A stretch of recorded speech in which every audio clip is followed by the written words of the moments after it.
Okay, you're saying nothing has changed on the big picture being presumably that you want Iran's nuclear infrastructure to be obliterated. Am I correct?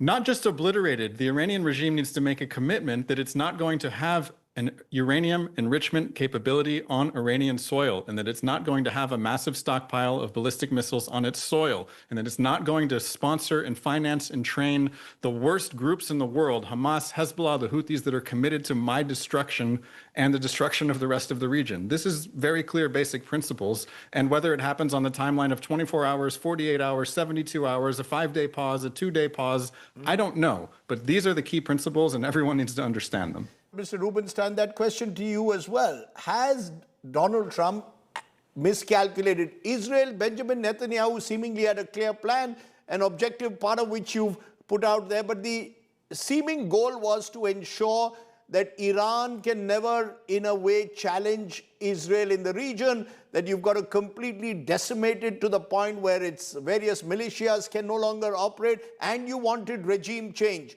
Now, regime change doesn't seem to be happening, and yet there are now talks with that same regime, apparently back-channel talks taking place. To that extent, what have the last 24 days been all about? We need to put the priorities in order. As I mentioned, the Islamic Revolutionary Guard, the Iranian regime, its goal is the destruction of Israel. I'm sitting in Israel right now. It's a country of 10 million people that is small enough to fit inside a lake in the United States. The Iranian regime has referred to Israel as a one-bomb country. They're threatening us every day through its proxies, through itself.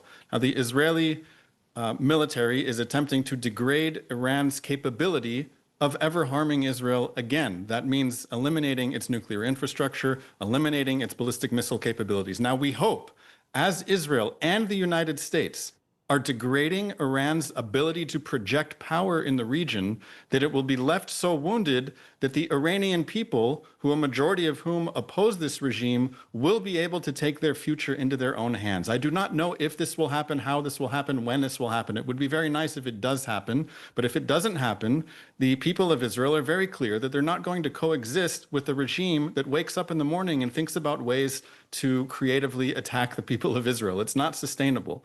That's the position that I'm coming from. I want to degrade Iran's capabilities, but we're keeping in mind that Israel is a small country. It is punching far above its weight in its role in reducing the Iranian regime's capabilities, and I think ultimately doing a favor to the rest of the world that doesn't want to be blackmailed by the Islamic Republic of Iran. So, Mr. Rubenstein, if tomorrow morning Donald Trump says the deal is done, that I've got a deal now with Iran, the Straits of Hormuz are going to be reopened, and we will go back to the negotiating table. Is Israel going to accept that? That's the question. Is Israel going to accept that, or are you going to carry on with your strikes?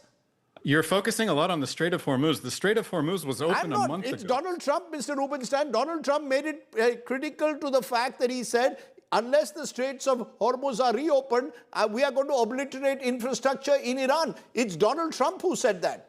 He made it critical. You can ask your questions to Donald Trump. I'm trying to explain to you very clearly that if Donald Trump comes out tomorrow and says, we have a deal to open the Strait of Hormuz, the war is over, yes. No, that would be very silly, because we did not go to war in order to open the Strait of Hormuz. The closure of the Strait of Hormuz is an effect of this current war. So just simply reopening the Strait of Hormuz will not solve the problems that we set out to achieve, the objectives that we set out to achieve at the opening of the war. The objectives of this war, whether they're going to be achieved diplomatically, which I would support, or through military means, is that Iran must commit to not enriching uranium on its soil and to not having a massive ballistic missile stockpile that can threaten not only Israel, not only Middle Eastern countries, but also India, also major parts of Europe. This is what we're going for. So if President Trump tomorrow, says we have a deal. Mr. Rubenstein, that was exactly the direction that the negotiations were going on in Geneva, where Israel and the United States decided to strike at Iran.